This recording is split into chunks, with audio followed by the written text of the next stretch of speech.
It's a day Paul Monti never forgot, the day he got the news military parents dread. His 30-year-old son, U.S. Army Sergeant First Class Jared Monti, had been killed while serving with the 10th Mountain Division in Afghanistan. Paul, a recently retired teacher from Raynham, Massachusetts, instantly joined the ranks of Gold Star parents in 2006. Paul didn't know what to do or say when he got the news, let alone how to process his grief. A few months later, on his first Veterans Day visit to his son's gravesite at the 780-acre Massachusetts National Cemetery, he noticed something odd. There wasn't a flag on display at any of the 78,000 graves in the cemetery. Not one. The flags weren't there, Paul learned, because ground crews complained they made it harder for them to cut the cemetery grass. Not pleased with that explanation, Paul did what any Gold Star dad or a mom would do. He fought the Department of Veterans Affairs until the rule was changed. But this Gold Star dad's mission was only partially complete. He then launched Operation Flags for Vets, an organization dedicated to placing flags on every grave at the Massachusetts National Cemetery every Memorial and Veterans Day, all to preserve the memory of the sacrifices that so many in that cemetery made for their country, including his son. During the first Flags for Veterans ceremony on Memorial Day in 2011, Paul's vision became a reality as an army of volunteers spread out across the massive military cemetery and adorned 62,000 graves with flags.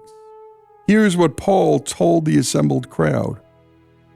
In the crowd around you, there are many Gold Star families. Please, as you place a flag, say a small prayer for these veterans. Maybe if you could, write down their names, go home, and look them up on the internet. You'll be surprised at what you'll find.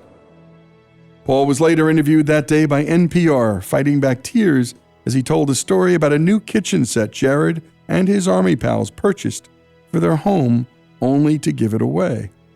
One day his buddies came home and the kitchen set was missing.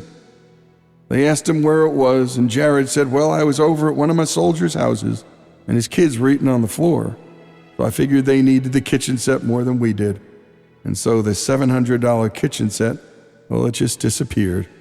That's what Jared did.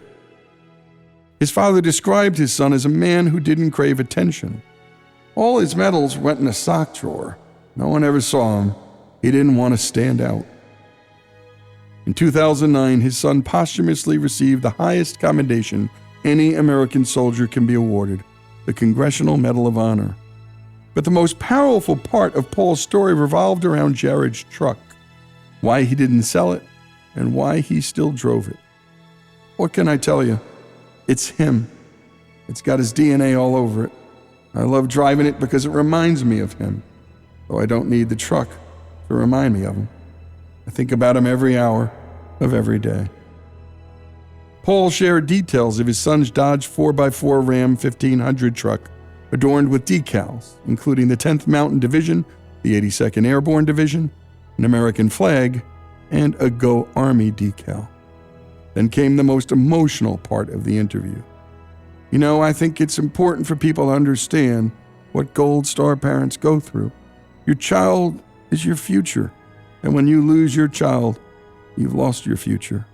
And I think one of the reasons so many Gold Star parents drive their children's trucks is because they have to hold on. They just have to hold on.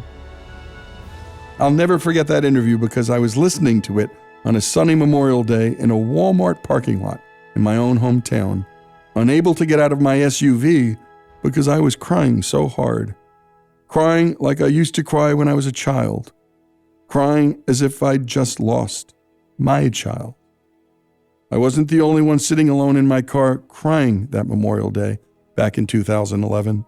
Nashville songwriter Connie Harrington was in her car listening to the same story. Moved to tears, she did what writers do. She pulled over and scribbled down details of the story so she wouldn't forget them. When she got back home, one part of Paul's story kept crying out to her, the story of that truck. With the help of two songwriter friends, Harrington turned that part of the Monti story and all of that emotion into a song, which country singer Lee Brice recorded. I Drive Your Truck made its way quickly to number 1 on Billboard's country charts. The video has 50 million views and counting. But as remarkable as this story was, it didn't end there. Not long after Brice's song became a hit, Paul was contacted by a woman he knew who had lost her son in the same battle that took his son's life. She sent me a message that she'd heard the song and that I had to listen to it. She knew I drove Jared's truck, and she drove her son's truck. He confessed he was unable to make it through the whole song. I got into it just a few bars, and I just kind of welled up. What Paul didn't know was that it was his story that inspired the song. The writers eventually tracked him down to celebrate the song's success. It won the Country Music Association's award for Song of the Year in 2013. The song did what country music does best: tell sad, beautiful stories. What we don't learn from the song were the circumstances of his son's death. In June of 2006, Jared's patrol came under fire, and one soldier who served under him was wounded and needed help. Despite a wicked firefight, Jared tried 3 times to help his fallen comrade. It was that last attempt that got him killed. No one who knew Jared was surprised. Here's his father. It's what he did. Jared didn't give up on people, and always he tried to do the right thing. What led Jared to become the man he was? One need not look far to figure it out. His father, it turns out, had the same passion for serving others, for doing the right thing, and for doing hard things. Paul Monti recently died at the age of 76 from cancer in Raynham.